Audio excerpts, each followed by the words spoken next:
এই বছরের মতো ইলেকশন আর কোনো সময় নেই, একদম ফাঁকা।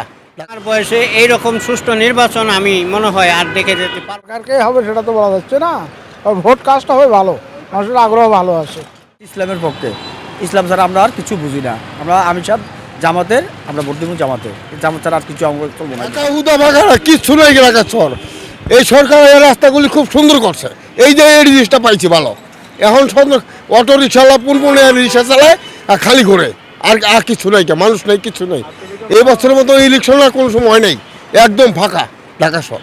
ভোটের পথে ধার অন্তরে যাবে এ আমি জানি না, কারণ হলো ওইটা ওখানে যে ও কই ভোট দিব ধান শেষে দিব দাঁড়িপালায়, এটা আমি কি প্রেমকে দেয়। এটাও যদি প্রশাসন ঠিক থাকে, ওর মন ঠিক থাকো, জয়লাভ আল্লাহ ভরসা, যার হার কাছে বাড়ি। হ্যাঁ, বাড়ি যাবো, আমরা সন্ধ্যার পরে আমরা চলে যাবো। হ্যাঁ, তা আমাদের কিছু বোর্ড আছে, না আবার ঢাকা শহরে কিছু রিক্সাওয়ালাকে বোর্ড আছে, আঙ্গু বোর্ড আছে, এই ঢাকা শহর দিব। আর আমাদের লোকজন দেশে যারা তারা বলেছি তোমরা ভোট দিয়ে দেবো, এটা যেখানে মন চায়, এটিরও কথা আল্লাহ ভরসা। ভোটটা প্রত্যাশা সবারই মনে আশা আছে, এবার ভোট দিব সুস্থ।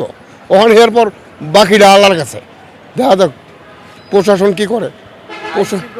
আর কিন্তু ভালো, ইনশাআল্লাহ ভালো। এই বছর এখন ঢাকা শহর কোনো গণ্ডগোল আমরা দেখি নেই, ঘুরতাছি, কোনো হালে কোনো কিছু নাই। সেনাবাহিনী আছে, সবসময় ভোট কেন্দ্রে আছে, দেখে এলাম স্কুলে সব জায়গার মধ্যে সেনাবাহিনী রেডি। এইটা এখন সংস্কার, এটা বলা যায় না, কারণ হলো কেউ বলে ওই জামাত রে দিমু, কেউ বলে তারেক রহমান বিদাস তুলাইছে হেরে দিমু না, এই হলো পরিস্থিতি। আর কেউ বলে না তারেক রহমানের দিমু, এই পরিস্থিতি মানুষের কাছে শুনি। এখন যার যার মনে ওইটা তার কাছে। ফাঁকা এই ভোটের আনন্দ ভালো লাগতেছে, মানুষের মধ্যে আনন্দ মুখের একটা পরিবেশ মনে হচ্ছে আমার কাছে, যে ঢাকা শহরে ফাঁকা হোক, আনন্দ মুখর মনে হচ্ছে। মানুষ সবাই অনেক দিন পরে ভোট হচ্ছে, সবাই মোটামুটি আনন্দ। তবে এবারে ভোট হবে ইনশাল্লাহ, মোটামুটি ভালো ভোট কাজটা হবে। সরকারকে হবে সেটা তো বলা যাচ্ছে না, আর ভোট কাজটা হবে ভালো, মানুষের আগ্রহ ভালো আছে। এই নির্বাচনটা আমার বয়সে আমি মনে করি যে এইরকম সুষ্ঠু নির্বাচন যদি হয়, তাহলে আমি দেখে যেতে পারবো যে এতদিন আমার বয়সটা 50 আপ হয়ে গেছে। হ্যাঁ, 58।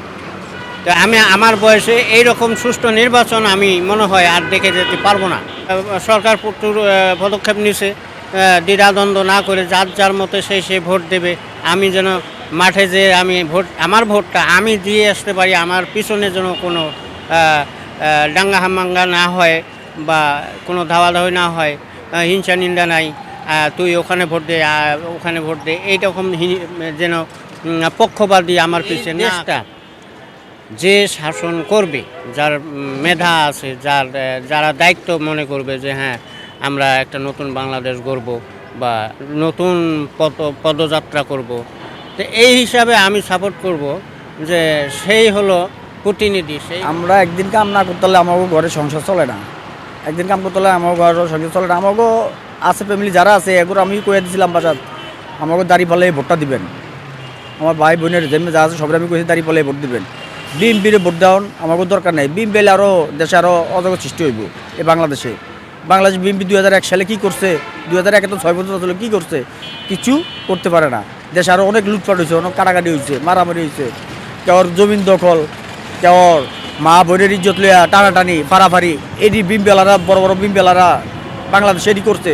আমাকে বলাও অনেক করছে অনেক বিএনপিওয়ালারা, বিনিময়ে কিচ্ছু হয় না, কেউ ডরে সাহস করে কথা বলতে পারে না।